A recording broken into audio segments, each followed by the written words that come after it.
Queridas y queridos, vamos a continuar con vida y obra de Sigmund Freud. Esta es la segunda parte del capítulo 27 o el segundo capítulo del tercer volumen de vida y obra de Sigmund Freud por Ernest Jones.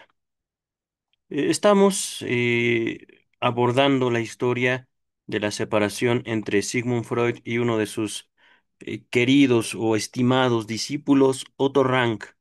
Otto Rank empieza, digamos, a oponerse a su maestro a través de presentar oposición hacia sus otros compañeros dentro del comité. Ajá. El comité, recordemos, era el grupo de discípulos más cercanos a Sigmund Freud. Aquellos hombres que lo vieron en una necesidad económica y afectiva y se propusieron atender al maestro Sigmund Freud. Y esto fue antes y durante la Primera Guerra Mundial, tiempo en el cual tanto a la familia de Freud como a Freud mismo le cuesta literalmente mucho trabajo sobrevivir. No por una cuestión del psicoanálisis, simplemente la guerra. Era muy difícil salir a comprar comida a la calle. Todo eso ya lo vimos en los capítulos anteriores e incluso se nos habló, para mi tristeza y mi pesar, de un Sigmund Freud delgadísimo. Ajá. No por una dieta, sino por la guerra, Primera Guerra Mundial. Ajá.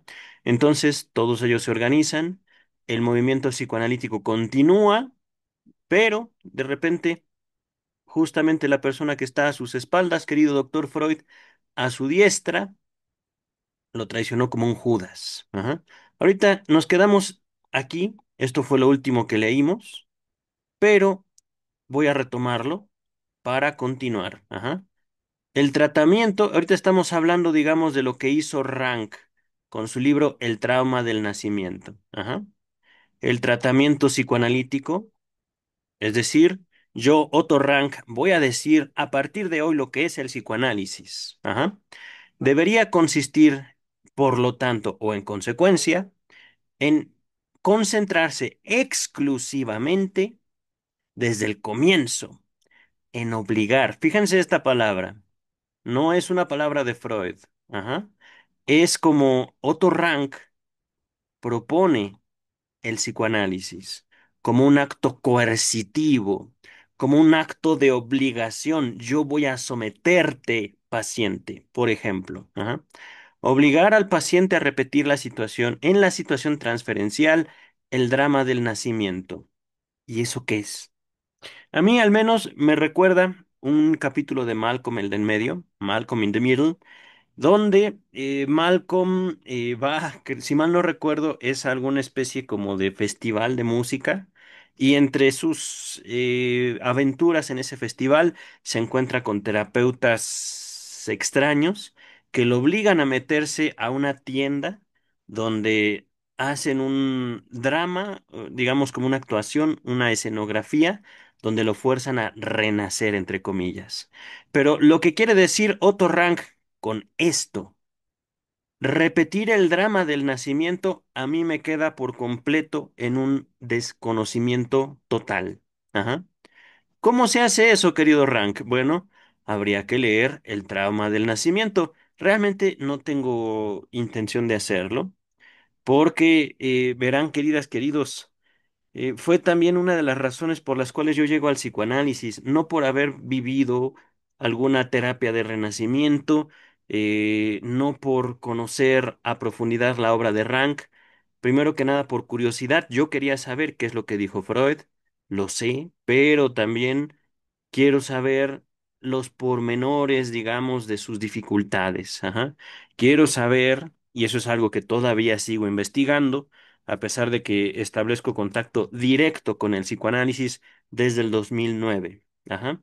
Del 2009 a la fecha han pasado, estoy grabando este video en agosto del 2025.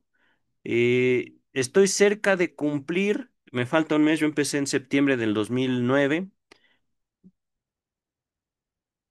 16 años leyendo, investigando, conociendo al psicoanálisis y no puedo decir que soy un total experto. Ajá. 16 años de lectura constante, de comentario de texto de la obra de Freud y a partir de, creo que a partir de la pandemia 2021 comienzo a hacerlo de manera pública en YouTube. Ajá. Pero todo este tiempo, y esto es lo que pasa con un discípulo cercaniti, muy cercano a Freud, cerquititita. Ajá.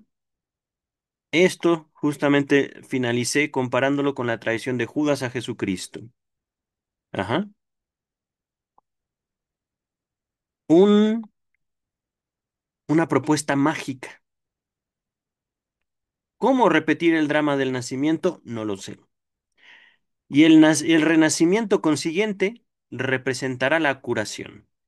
Automáticamente. Ajá. Ahora, queridas, queridos, la pregunta también con la cual cierro el video pasado, la voy a repetir. ¿Qué es el psicoanálisis? Es una pregunta central para todo aquel que se acerca a hablar y conocer sobre Sigmund Freud. Yo, digámoslo así, como experto, mi respuesta es esa. ¿Qué es el psicoanálisis? ¿Quieres que te presente el psicoanálisis? Responde tú, que me escuchas. ¿Qué es el psicoanálisis? Ajá. Porque no se trata nada más de una cuestión que estamos ahorita viendo en Freud, el crepúsculo de un ídolo, de Michel Onfray. Es, digamos, una crítica muy actual hacia la figura de Sigmund Freud desde la filosofía. Ajá. Eso lo estamos leyendo, lo estoy compartiendo, no de esta manera porque tiene derechos de autor y no lo puedo compartir así. Em, eh, mm,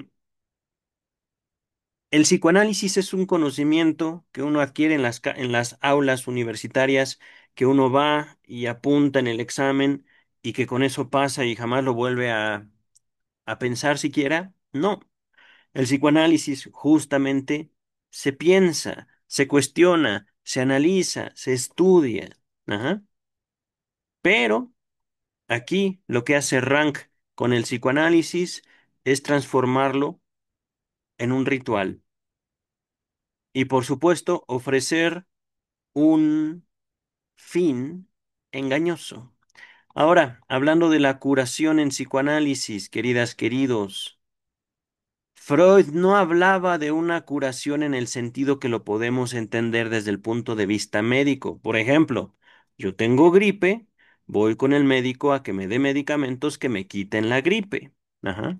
Tal vez me inyecte antibióticos. Si tengo una infección en el estómago, voy con el médico para que me dé medicamentos. Ajá. Y a través de esos medicamentos mi cuerpo ya no se ve afectado por una infección. Por ponerles ejemplos sencillos. Ajá. Hablar de la cura en psicoanálisis no es así de sencillo. Freud habla de cura más o menos 4 o 5 veces en 23 tomos. Ajá. La cura en psicoanálisis no quiere decir yo llego a una consulta y me salgo sin mis síntomas. No es así como opera el psicoanálisis. Lo voy a decir con otras palabras. El psicoanálisis no es un método para alcanzar la salud mental.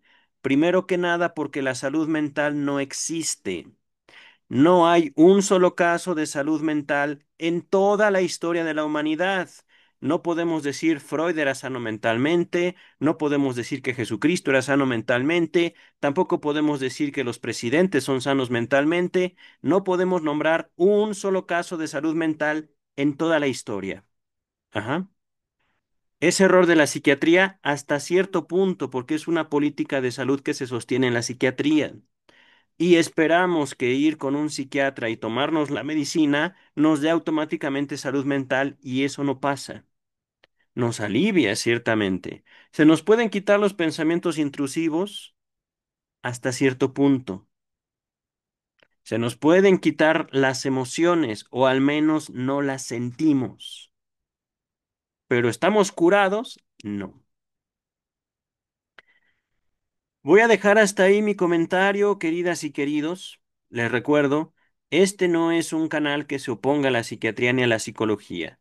El objetivo de estos comentarios es lograr un conocimiento concreto, particular, real, de no solo el psicoanálisis, sino también la condición tanto de la psicología como de la psiquiatría.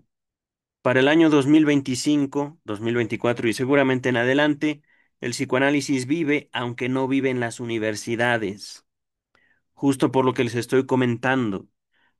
Yo estudié en la universidad, tengo el título de psicólogo, avalado por el Estado mexicano desde el 2006. Ajá. Esto que estoy comentando no me lo enseñaron en mi formación como psicoanalista. Esto que yo estoy comentando todo ha sido conocimiento que fui desarrollando conforme mi práctica tanto de la psicología como del psicoanálisis. Ajá. Y otra cosa también importante, así como el psicoanálisis no existe en las universidades, el psicoanálisis no es un conocimiento avalado por el Estado mexicano. Eso quiere decir que el psicoanálisis no sea posible en absoluto. Pero, ¿qué es el psicoanálisis? Repito y enfatizo esa pregunta. Yo no puedo decir que no lo sé, pero lo importante es no mi conocimiento para que el psicoanálisis viva, sino el conocimiento que cada uno de ustedes puede ir adquiriendo y estructurando. No tanto para que ustedes se les permita una práctica analítica, sino algo central que ustedes puedan dinamizar su propio deseo, adquirir por voluntad propia un sentido de vida dinámico, digámoslo así, no un renacimiento, no un revivir el trauma de nacimiento. Para eso está la vida, caramba. La vida misma nos va a colocar en ese trauma de nacimiento constantemente. Entonces, ¿para qué quiero un asqueroso trauma de nacimiento, Torrank? Pero ya, una introducción demasiado larga. Dice el texto, esto ya es lo nuevo. Estas ideas de Rank habían germinado lentamente. Recuerdo muy bien que en marzo de 1919, cuando me encontré con él y su mujer, entonces embarazada, está hablando Ernest Jones, ¿vale? En Suiza provocó mi asombro al afirmar en un tono angustiado que los hombres no tenían importancia en la vida. La esencia de la vida era la relación entre madre e hijo. Ah, ok. La esencia de la vida. Bueno, esto podría ser verdad, pero esto no veo cómo. No veo cómo sostenerlo. Yo creo que Otto Rank más bien se volvió loquito, pero digo, es no una declaración, ¿cómo decirlo? Despectiva hacia Rank. Es que, ¿cómo decirlo? El psicoanálisis se estructura hasta cierto punto como un dogma, hasta cierto punto, y hay que también manejarlo con esa precaución, porque extraviarnos en los discursos humanos es muy sencillo, queridas y queridos. Ajá. Por eso, esta clase, digamos, de declaraciones, imagínense eso, que están ustedes hablando con un amigo al que no ven mucho y les dice esto.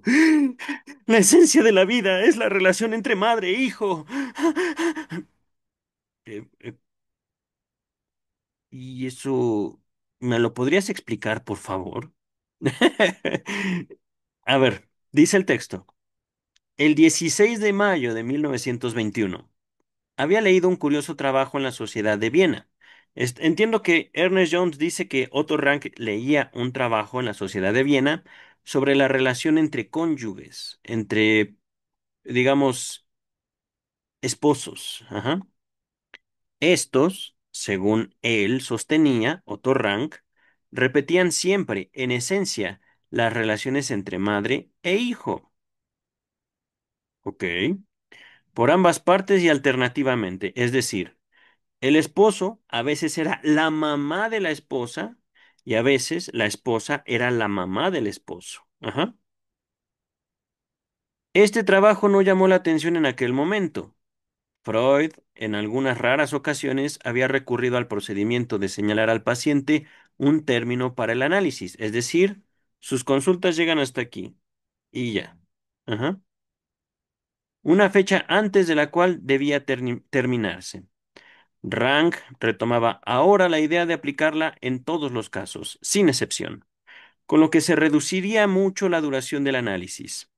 Esto le daba la idea de que un análisis debería consistir en una gigantesca experiencia de volver a vivir hechos del pasado. A poco andar, toda esta experiencia tomó la forma de un renacer. Yo sigo sin entenderlo, querido Jones. Rank informó acerca de sus ideas teóricas, no de las clínicas, en el verano de 1922. Ajá.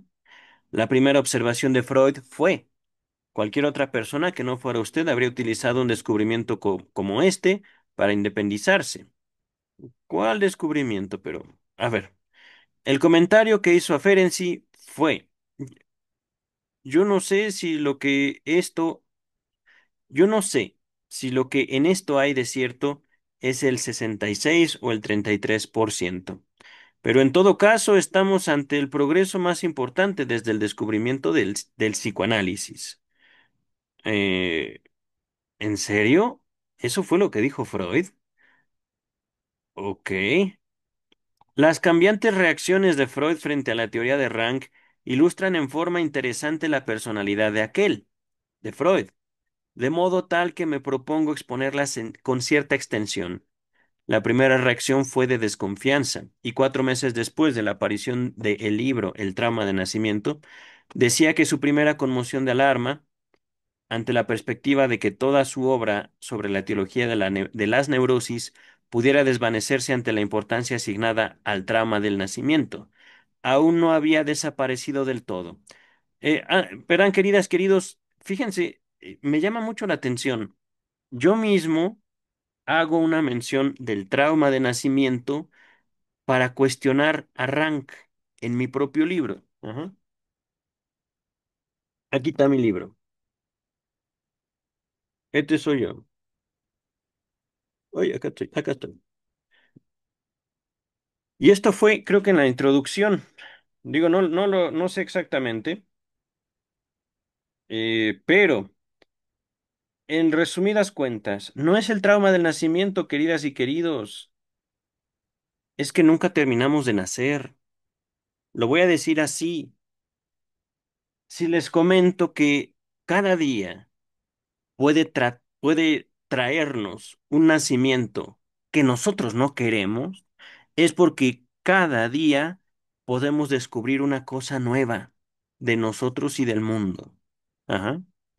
Este supuesto, digámoslo, proceso terapéutico del renacimiento, al menos a mí, me parece completamente inútil. El meollo del asunto, la razón por la cual, al menos yo, puedo decir, Freud tenía razón, Otto Rank no, es porque no solo es una cuestión de que cada día nuestra identidad puede verse cuestionada. El mundo puede atacarnos, puede cuestionarnos, puede pasarnos por encima, no literalmente, digamos metafóricamente. Ajá. Y aún así, al día siguiente puede ocurrir algo similar. Ajá. En resumidas cuentas, no es el nacimiento, es la sexualidad humana, es cómo el ser humano se estructura mentalmente, psíquicamente, a partir de lo que nos constituye como seres humanos desde la infancia, es decir, nuestra propia sexualidad infantil. Es así como lo aterricé yo en mi libro. Ajá.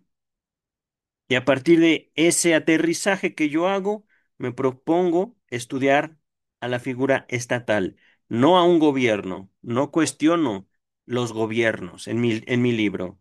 Yo abordo mi objeto de estudio a partir de los descubrimientos de Freud, es el Estado como una estructura social, económica, eh, digámoslo así, social, no sé cómo llamarlo, es que va un poco más allá de la sociedad, ajá, pero todo a partir de la infancia. Ese soy yo, esa es, digamos, mi contribución, ajá. Freud tuvo una y estamos viendo que Rang quiso tener otra. Ujú. Dice el texto. Ah, por cierto, les dejo en la descripción de este video mi libro leído, porque si estoy compartiendo obras de otros, yo también comparto la mía. Ajá. Mi libro, ya lo leí hace tiempo, de hecho lo leí mientras hacía la segunda edición, cosa que ya nunca hice, pero es que tengo una vida muy, muy atareada, queridas y queridos. No, ya no ahondaré mucho en eso porque quiero avanzar en la lectura. Pero bien pronto siguió a esto, a esta preocupación de que me van a poner en la historia y yo ya no sé qué hice, no sé qué hice bien, qué hice mal. Bien pronto siguió a esto el placer que le proporcionaba ver que Rank había hecho un descubrimiento de fundamental importancia. Su interés se concentró en el problema de cómo éste podría ensamblarse con toda la estructura anterior del psicoanálisis. Con el correr del tiempo, e influido probablemente por las críticas que llegaban de Berlín, que expresaban los mismos recelos que él trataba de sofocar dentro de sí mismo, dentro de Freud, comenzó a dudar cada vez más del valor de la obra de Rank. Esta oscilación, con comentarios contradictorios que no dejaba de hacer cada tanto acerca de la teoría, hacía difícil, naturalmente, para los demás el formarse una idea de su opinión al respecto. Es que miren, aquí encuentro algo muy parecido a lo que vivió Freud con Jung. Supongo, yo no tengo hijos, queridas y queridos, pero supongo que tiene que ver con la preocupación de quién se va a hacer cargo de mi casa, de mi familia, cuando yo ya no esté. Ajá. Sabemos que Freud toleró demasiado en Jung hasta que ya no pudo más. Los ataques constantes de Carl Gustav Jung a Sigmund Freud terminaron por hacerlos separarse definitivamente. Y ahora estaba frente a otro ataque, y de alguien muy cercano. Aquí Freud parece decir, es verdad, es hora de que me retire, y de repente, no. Lo que yo hice no lo está abarcando él. Él no se preocupa por mi herencia. Él no se preocupa por lo que yo pude comprobar, por lo que yo pude compartir. No es un heredero de mi casa. Ajá. Eso debió haber sido muy doloroso para el doctor Freud. Dice el texto, en Navidad de 1923, Sachs estaba en Viena. Hans Sachs, ajá, otro discípulo. Y Freud le expresó las dudas que abrigaba acerca de la teoría de Rank. Sachs escribió acerca de esto a Berlín, donde su carta fortaleció la actitud crítica que ya prevalecía allí. Luego de esto se enteró Freud por Max Eitingon, de lo que él llamaba la tormenta de Berlín, que a su juicio reclamaba su intervención para aplacar un poco los ánimos. Hizo entonces enviar la siguiente carta circular a todos los miembros del comité. Wein, Van, no sé cómo se lee esto en alemán. Febrero 15 de 1924. Debe ser queridos amigos. Por varios conductos he llegado a saber, no sin cierto asombro, que las recientes publicaciones de Ferenczi y Rank, me refiero a su libro en colaboración y al trauma de nacimiento, han provocado una discusión bastante desagradable y tormentosa. Uno de nuestros amigos me ha rogado que tratara de aclarar entre nosotros este asunto aún no zanjado, en el que él percibe un germen de disensiones. Al acceder a su ruego, quiero que usted no piense que estoy tomando una actitud de intromisión. Por mi parte, preferiría mantenerme en todo lo posible a la retaguardia y dejar que cada uno de ustedes siga su propio camino. Fíjense eso. Y Freud le está hablando a miembros de su escuela, a discípulos. Me gustaría que ustedes decidan por cada uno. Ahora, ¿qué de este respeto a la libertad hay acá? ¿Dónde está esto? Esto, queridas, queridos, a mí me parece obsceno obligar al paciente. Última crítica de la salud mental, al menos por los próximos 5 minutos. ¿La salud mental es un derecho o una obligación? ¿De quién? ¿De los estados o de los individuos? Sí, al menos aceptamos la salud mental como lo que yo quiero que la vida me dé, entonces la salud mental es imposible. Sí, al menos yo, como sujeto humano, soy capaz de ejercer mi voluntad para detener ciertos influjos dentro de mi propia vida. Entonces, la salud mental no es responsabilidad de ninguna institución ni de ningún estado. Es única y exclusivamente mía. Ahí tienen. Continúa la carta de Freud.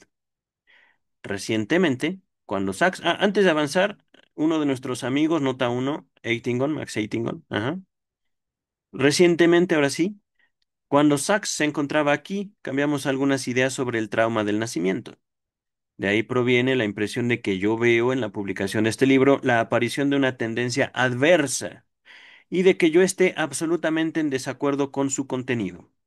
Yo tenía motivos de pensar, en realidad, que el hecho mismo de haber aceptado la dedicatoria de la obra tendría que desvirtuar tales sospechas. El hecho es este. Ni mi armonía que debe reinar entre nosotros, ni el respeto que frecuentemente me han demostrado ustedes, debería impedir de ningún modo que cada uno de ustedes haga el uso que mejor le parezca de su propia capacidad creadora. Lo que yo espero de ustedes no es que trabajen en un sentido que pueda complacerme, sino en la forma más acorde con sus ideas y sus experiencias. Un completo acuerdo sobre los detalles científicos y sobre todo tema nuevo que surja es absolutamente imposible entre media docena de personas de temperamento diferente y ni siquiera es deseable. La única cosa que hace posible que trabajemos juntos con provecho es que ninguno de nosotros se aparte del terreno común de las premisas del psicoanálisis. Ahora, ¿cuáles son esas premisas, queridas y queridos? Lo inconsciente, la sexualidad infantil, pues creo que ya. Bueno, ahorita lo podría yo decir así.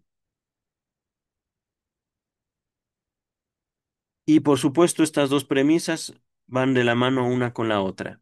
Ajá. Tengo un inconsciente, al menos yo. ¿Por qué?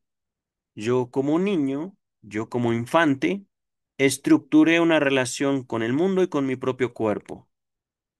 Esa relación ni siquiera yo la conozco. Por eso es inconsciente. Ahora, cuando yo digo ni siquiera yo la conozco, quiero decir, puedo conocerla por partes. Puedo relacionarme y dinamizar mi vida, tal vez no a voluntad, pero sí dejo dentro de mí la posibilidad de redescubrirme a cada paso que doy. Cada mañana, cada comentario que hago me es para mí objeto de mi propio análisis. Y puedo llegar a tener determinaciones así que pueden cambiar mi vida. Por ejemplo, dice el texto. Hay, aparte de esto, otra consideración que ustedes ya deberían conocer bien y que hace que yo resulte especialmente ineficaz en la función de despótico censor constantemente montando guardia. A mí me resulta difícil orientarme debidamente frente al curso de los pensamientos de otros, y tengo como norma esperar en cada caso a descubrir alguna conexión entre estas ideas y mi propia manera de pensar. De este modo, de proponerse ustedes esperar, frente a cada idea nueva, a que yo pueda darle mi aprobación, correría el riesgo de envejecer esperando. Mi actitud frente a los dos libros en cuestión es la siguiente. La obra escrita en colaboración representa para mí una corrección de mi concepto del papel que desempeña la repetición o el acting out dentro del psicoanálisis. Yo solía mostrarme receloso frente a tales fenómenos y solía considerar esos acontecimientos o experiencias, entre comillas, como las llaman ustedes ahora, como accidentes indeseados. Rank y Ferenczi han llamado la atención sobre el hecho de que estas experiencias, entre comillas, no pueden evitarse y de que su utilización puede ser provechosa. La descripción que ellos hacen tiene, a mi juicio, el inconveniente de no ser completa. Es decir, no dan cuenta de los cambios de técnica que tanto les preocupan. Se conforman con aludirlos simplemente, es decir, mencionarlos. Ajá. El hecho de apartarse de nuestra técnica clásica, entre comillas, tal como la denominó Ferenczi en Viena, no deja de encerrar ciertos peligros, pero esto no significa que los mismos no pueden ser evitados. En la medida en que se trata de una cuestión de técnica, de saber si a los fines prácticos podemos realizar nuestro trabajo en una forma diferente de la actual, considero que el experimento de estos autores se justifica plenamente. Es decir, algo tienen de razón, pero no toda. Ya veremos con el tiempo cuál será el resultado. En todo caso, tendremos que cuidarnos de condenar este intento desde el comienzo, a título de herético, es decir, no son herejes, porque mi intención nunca fue hacer de esto una religión. Ajá. De todos modos, no tenemos por qué silenciar ciertos recelos. La técnica activa de Ferenczi, entre comillas, es una peligrosa tentación para los novicios, los nuevos, excesivamente ambiciosos, y difícilmente podremos disponer de algún modo de evitar que realicen tales experimentos. Tampoco quiero ocultarles otra impresión o prejuicios que yo tengo. Durante mi reciente enfermedad, no sé a qué se refiere exactamente, aprendí que una barba en una cara recién afeitada tarda semanas en volver a crecer. Han pasado ya 3 meses desde mi última operación y todavía estoy sufriendo a consecuencia de los cambios que se operan en el tejido cicatricial. No me resulta fácil creer, por lo tanto, que en un periodo apenas mayor de 4 o 5 meses pueda una penetrar las capas más profundas del inconsciente y lograr con ello cambios duraderos en la psique de una persona. Así y todo, por supuesto, me inclinaré ante la experiencia. Por mi parte, seguiré realizando análisis clásicos, entre comillas, dado que en primer lugar apenas tomo alguno que otro paciente, sino que me ocupo de discípulos para quienes es más importante pasar por todos los procesos íntimos posibles. No se puede manejar los análisis didácticos exactamente en la misma forma que los terapéuticos. Y en segundo lugar, soy de opinión que aún tenemos mucho que investigar y todavía podemos basarnos exclusivamente, como es necesariamente el caso en los análisis abreviados, en nuestra premisa. Y ahora vamos al segundo libro, incomparablemente más interesante, El trauma de nacimiento de Rank. No dudo en calificar esta obra de altamente significativa, ni en afirmar que me ha dado mucho que pensar y que hasta el momento no he llegado a una conclusión definitiva hacia la misma. Hace mucho que nos hayamos familiarizados con fantasías uterinas y reconocemos su importancia, pero la prominencia que les ha conferido Rank, aquellas han adquirido una importancia mucho mayor y nos revelan, en un repentino chispazo, el fundamento biológico del complejo de Edipo.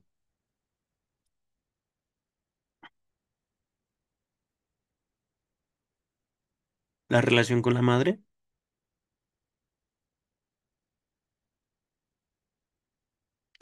Verán, queridas, queridos, me detuve ahí porque fundamento biológico. Ahorita no puedo entenderlo, el trauma de nacimiento, como, sino como la experiencia, digamos, del despertar. Lo voy a nombrar así. Pero, ¿cuál es la diferencia entre nacer y el complejo de Edipo? Ahí no lo entiendo del todo, querido doctor Freud. Despertar y nacer podrían tener ciertas relaciones, pero el nacer y el complejo de Edipo, y desde el punto de vista biológico, yo no logro comprenderlo eso. Vamos a continuar. Para repetirlo con mis propios términos, a ver, es necesario asociar el trauma del nacimiento al trauma del nacimiento, algún instinto que tiende a restaurar la fórmula anterior de existencia. Podríamos denominarlo el impulso a la felicidad, entendiendo aquí el concepto de felicidad, entendiendo aquí que el concepto de felicidad se usa principalmente en sentido erótico. Ahora, Rank va más allá de la psicopatología y nos enseña que los hombres modifican el mundo exterior para ponerlo al servicio de ese instinto, en tanto que los neuróticos se ahorran ese trabajo, tomando el atajo de las fantasías de retorno al vientre materno. A ver, lo voy a poner así, queridas, queridos, porque les recuerdo, la neurosis no existe desde que ya no es posible diagnosticarla, porque los médicos, por presiones políticas, la sacan de sus manuales diagnósticos. Ajá. Un neurótico es una persona que vive en el pasado. Un neurótico es una persona que vive deseando. Un neurótico no es una persona que trabaja, es una persona que fantasea. Un neurótico es una persona que no hace. Podría decir, pero nunca hace. Ajá. Con esas referencias podemos aproximarnos a esto. Vientre materno no en el sentido literal, sino en el sentido metafórico, en el sentido simbólico. No van más allá. Ajá. No viven el presente, no construyen su futuro porque viven, digamos, anclados al pasado, anclados de forma fantasiosa o en su deseo. Ajá. Dice el texto. Si a la concepción de Rank se le agrega la deferencia de que el hombre puede ser representado por sus genitales, tendremos por primera vez una derivación del instinto normal que encaja en nuestra concepción del mundo. No lo sigo, querido doctor Freud. La verdad no entiendo esto, queridas y queridos. Derivación del instinto normal. A ver, lo voy a poner así, y ojo con esto. Freud está asumiendo la responsabilidad por las conclusiones de sus discípulos. ¿Sí o no? Es lo que estoy entendiendo. Así como pobrecitos de mis alumnos, de mis discípulos, realmente no quiero que se vayan, quédense, pero están diciendo cosas, digámoslo así, que yo empecé. Ajá. Esto es lo que me llama la atención. Nuestra concepción del mundo. ¿Cuál específicamente, querido doctor Freud? Dice el texto. Y aquí llegamos al punto en que, a mi juicio, comienzan las dificultades.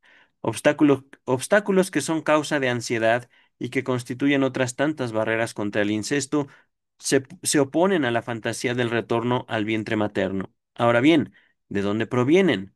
Representan evidentemente al padre, la realidad, la autoridad que prohíbe el incesto.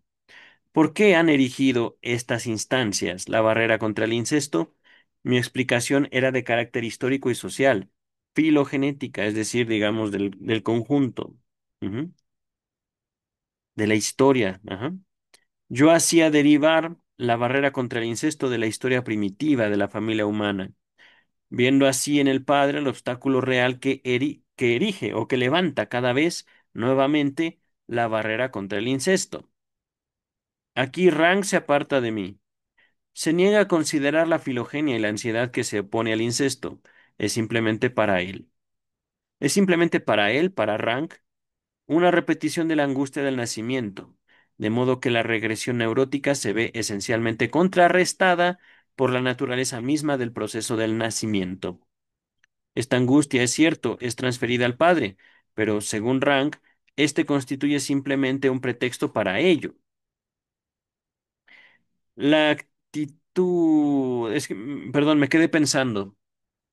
Rank se estaba borrando como hombre. Es decir, esto va unido, digámoslo, a ese comentario que le hizo Rank a Ernest Jones. Es que los hombres no importan. Bueno, ¿en qué sentido importamos alguna vez, querido Rank? No lo entiendo. Creo yo que hablaba desde el narcisismo Otto Rank. Dice el texto, la actitud frente al vientre o al genital materno es considerada básicamente como ambivalente desde el comienzo. Aquí está la contradicción. Me parece muy difícil decirlo aquí. No veo tampoco en qué podrá ayudarnos para ello la experiencia, ya que en el análisis nos topamos siempre con el padre como representante de la prohibición. Pero esto no es, por supuesto, un argumento. Me es forzoso por el momento dejar pendiente la cuestión. Como argumento en contra, yo podría señalar que también que no corresponde a la naturaleza del instinto el ser sociativamente inhibido, tal como ocurre aquí con el instinto de regreso a la madre por asociación con el terror provocado durante el nacimiento. Todo instinto, en su tendencia a restaurar una situación anterior, presupone en realidad un trauma como causante del cambio ocurrido, y por ello no puede haber instintos ambivalentes, es decir, acompañados de angustia. Naturalmente, podría decirse mucho más, y en detalle acerca de esto, y es mi esperanza que los pensamientos suscitados por Rank se conviertan en el tema de muchas y fructíferas discusiones.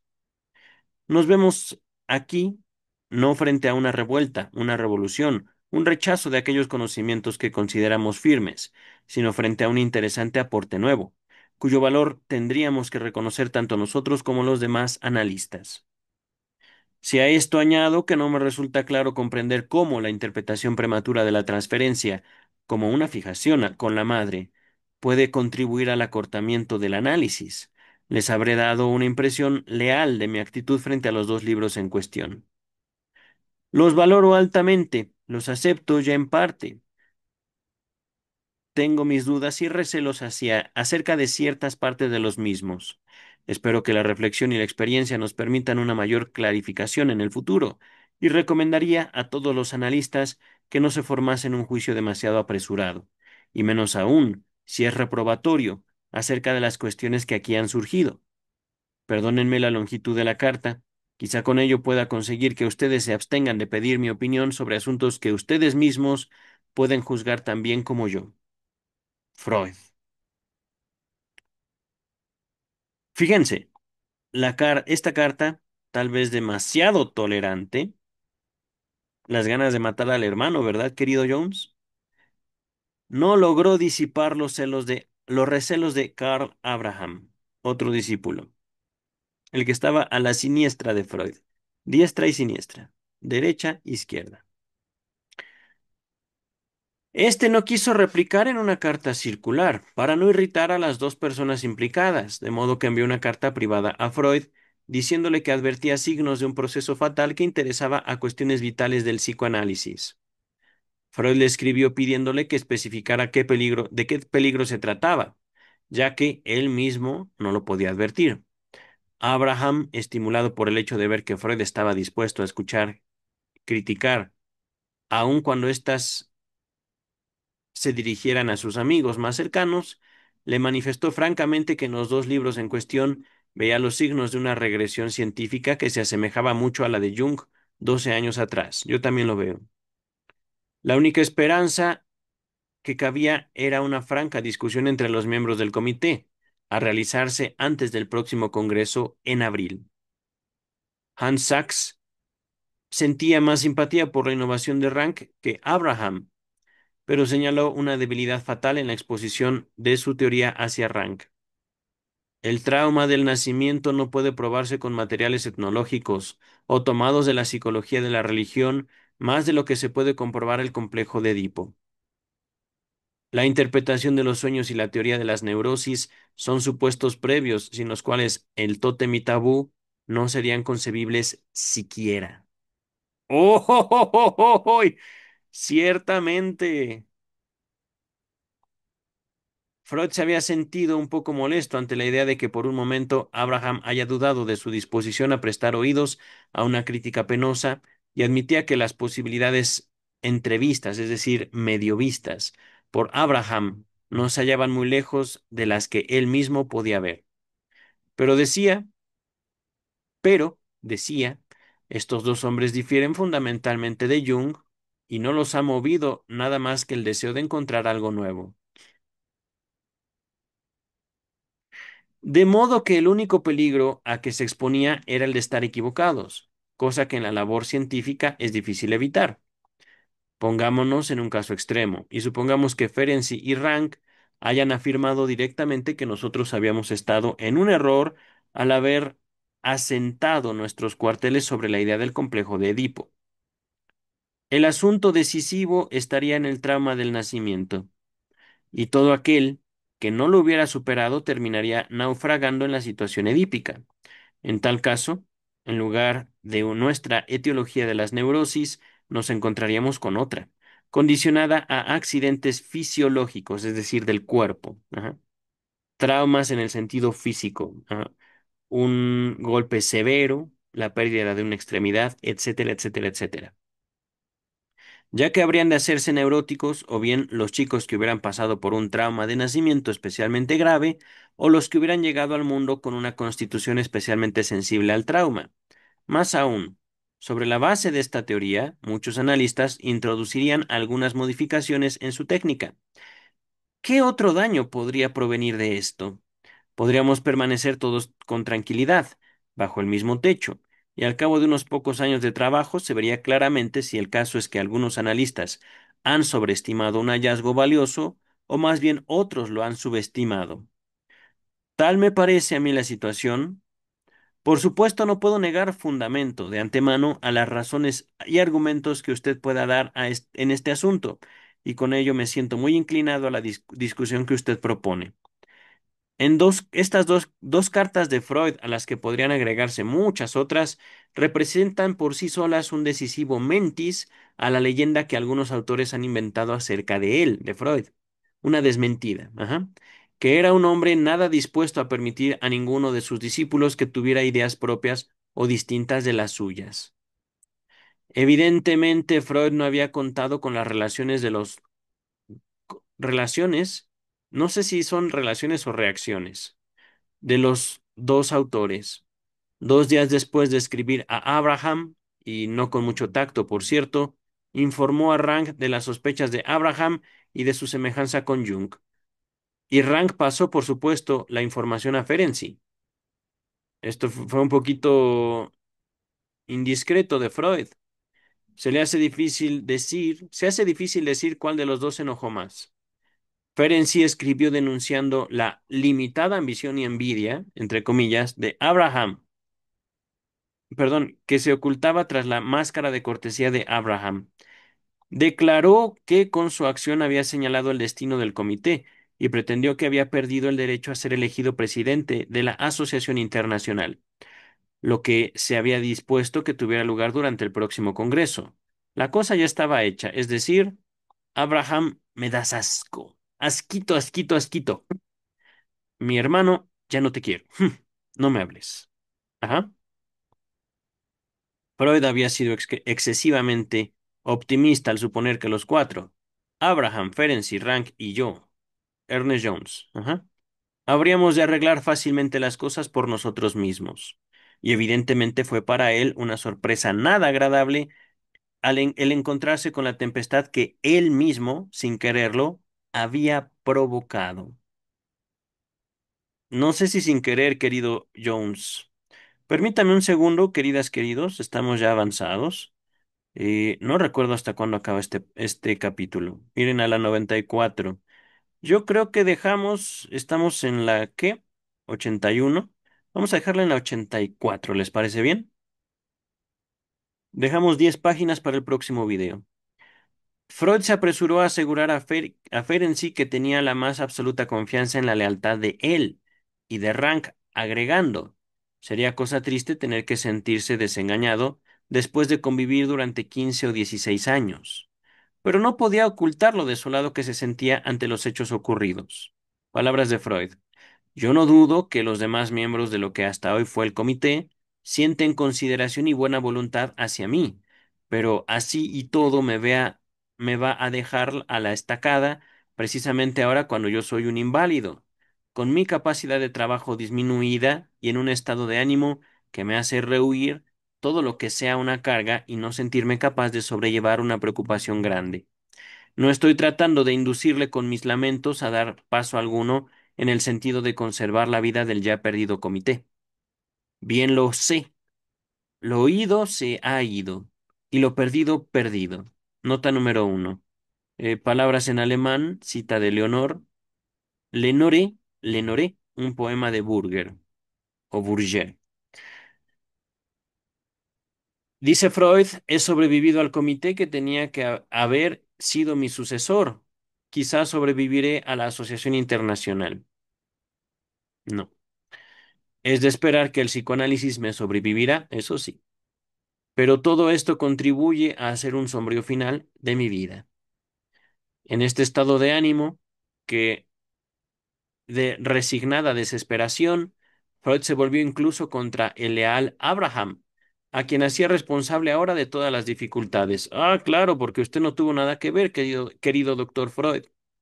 Escribió a Abraham, es que Abraham le escribió en una carta personal. ¿Por qué había que publicarla, querido doctor Freud?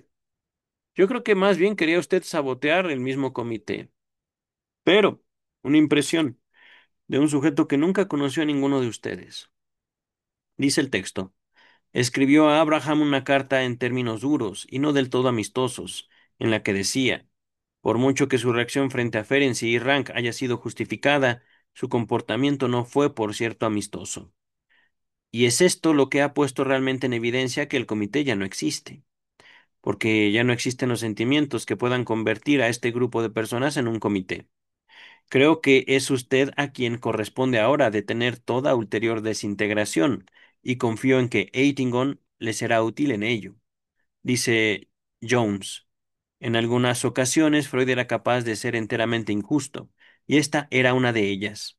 Su condena bastante infundada de Abraham continuó tal cual, cosa que solía ocurrir con Freud.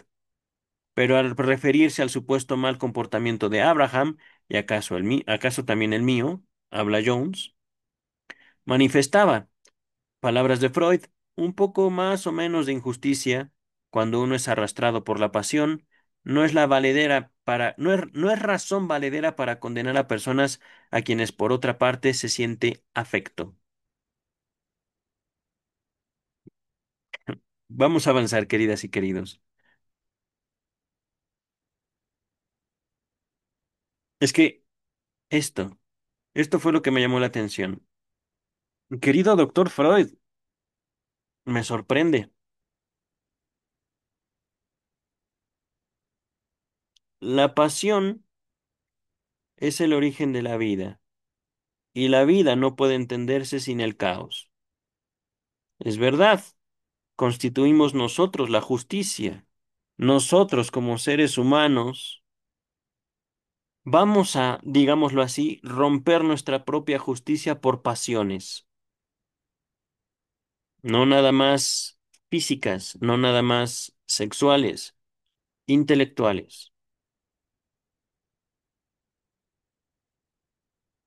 Voy a dejar mi comentario hasta ahí para acabar, ya estamos a 2 páginas. Pero Abraham no se dejó arrinconar. Bravo por Abraham. En términos amistosos, pero viriles, rechazó toda acusación. y tuvo el coraje necesario para atribuir el cambio de actitud de Freud, con toda razón, al resentimiento en que éste provocaba el hecho de que se le enfrentara con una dolorosa verdad. ¡Oh! ¡Oh! ¡Oh! ¡Oh! ¡Oh! Ahora sí, eso fue una buena acción de Abraham. Se ha ganado usted un admirador, aunque tampoco dejo de admirarlo a usted, querido doctor Freud. A causa de un ataque de gripe, Freud no pudo asistir al Congreso de Salzburgo en la Pascua de 1924. Ferenczi y Rank se habían negado terminantemente a participar en discusión alguna sobre sus trabajos, de tal modo que la reunión del comité que había sido planeada para la víspera del Congreso no se realizó. El hecho fue que 10 días antes de esa fecha, Rank envió una carta circular en la que anunciaba la disolución del comité, decisión esta que Ferenczi aceptó con enojo y Freud con pena. Pero ni el infatigable Abraham ni yo estábamos contentos con dejar las cosas como estaban. Juntos abordamos a Ferenczi en la primera oportunidad que tuvimos durante el Congreso, y Abraham le dijo, con toda franqueza, que se había iniciado en una senda que habría de alejarlo por completo del psicoanálisis. Cierto, es que era cierto. Su lenguaje fue tan absolutamente sincero y objetivo que Ferenczi solo pudo responder con una sonrisa y protestas tales como esta. Usted no puede pensar realmente lo que dice. A esto siguió una conversación tranquila y de tono crecientemente amistoso. Presente Sanks, presente Hans Sachs, como mediado entre nosotros, mediador debe ser. Se pudo establecer un considerable grado de armonía. Rank, en cambio, se mostró completamente inaccesible y abandonó el Congreso en su segundo día, en viaje a Estados Unidos. Más tarde dijo Freud que había abandonado tan rápidamente el Congreso antes de la reunión de asuntos administrativos porque le resultaba imposible presenciar la elección de Abraham como presidente.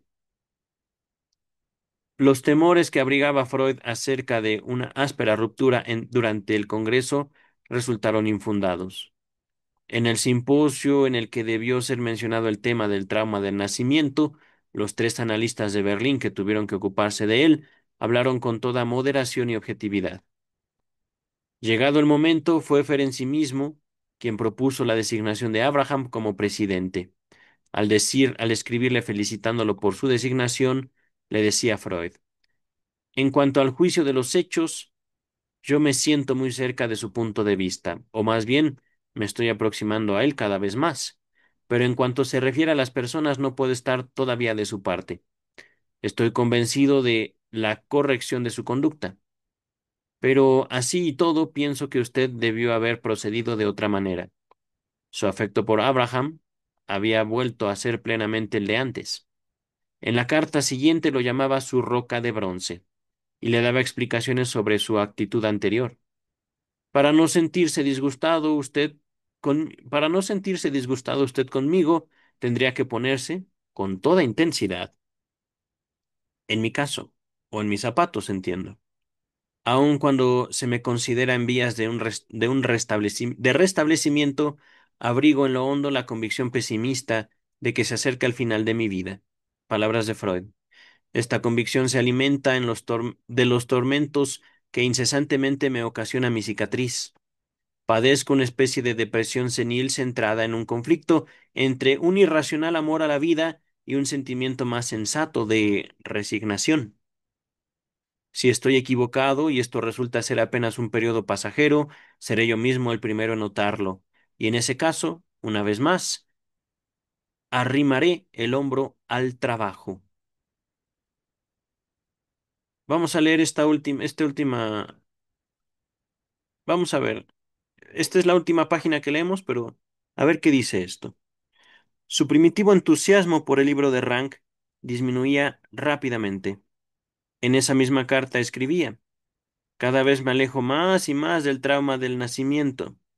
Confío en que se desinflará, entre comillas, por sí mismo si no se lo hace objeto de críticas muy serias, y entonces Rank, a quien valoro por su talento y por los grandes servicios prestados, habrá sacado de ello una provechosa lección. Durante algunas semanas había tratado de aplicar la teoría de Rank en su labor diaria, interpretando las asociaciones cada vez que le era posible, en términos de nacimiento, pero sin recibir reacción alguna de sus pacientes. Pues sí, ni advertir en ellos ningún otro efecto. Ferenczi, en cambio, había obtenido resultados magníficos aplicando el mismo método y no podía prescindir de él ni en uno solo de sus casos. Ay, vamos a dejar hasta aquí, queridas y queridos, con un poco de dolor emocional mío. Quisiera acabarlo, pero va a ser demasiado tiempo. Estamos a 10 páginas de concluir uno de los últimos capítulos de vida y obra de Sigmund Freud. Creo que estamos a 5 capítulos de concluir toda la biografía oficial de Freud. Me da gusto decir eso. Dejamos hasta aquí, queridas, queridos. Nos vemos en el próximo video. Lunes de Luis López Ballesteros. Ya les adelanté el nombre del siguiente capítulo. No lo dije, lo vieron en pantalla. Si no lo vieron, regresen el video. Ay, querido doctor Freud, una vida apasionante. No puedo negarlo. Cuídense mucho, queridas, queridos. Busquen la pasión en sus vidas. Nos vemos pronto, ¿vale? Bye.